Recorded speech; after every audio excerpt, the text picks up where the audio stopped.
सिर्फ एक रात गुजारने के लिए मुझे कुछ भी करना पड़ता तो मैं वो सब करता। अच्छा, तुझे ऐसा मुझ में क्या दिखाई दिया जो तू इतने सारे पैसे लुटाने के लिए तैयार हो गया?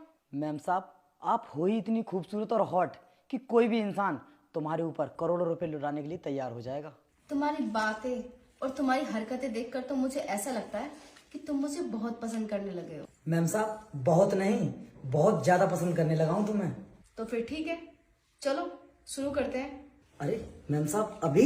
अब देखो ना, हम दोनों के सिवा कोई भी नहीं है और तुम्हारे मालिक साहब भी ऑफिस जा चुके हैं, तो फिर चलें? अरे मैम साहब, कहीं भी जाने की हमें क्या जरूरत है, हम यहीं पर शुरू हो जाते हैं ना। अरे रोहित, तुम इतनी जल्दी कैसे आ गए? तुम तो ऑफिस गए थे ना? जब खुद की बीवी अपने घर के नौकर के साथ में रंग रलियां मना रही हो तो पति का ऑफिस जाने का मन कैसे कर सकता है श्रेया? देखो रोहित, जैसा तुम समझ रहे हो ना वैसा कुछ भी नहीं है। और ये रामू है ना, ये मेरे साथ बहुत बदतमीजी कर रहा था और बोल रहा था मैं इन पैसों के बदले तुम्हारे साथ एक रात गुजारना चाहता हूँ। मैं तो इससे मना कर रही थी लेकिन ये मानने के लिए तैयार नहीं था। क्या कहा श्रेया? ये रामू तुम्हारी बात मानने के लिए तैयार नहीं था?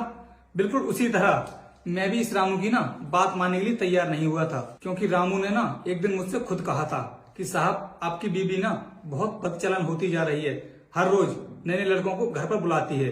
और मैंने भी रामू की बात नहीं मानी थी, शायद ये मेरी सबसे बड़ी गलती थी। निकलो यहाँ से।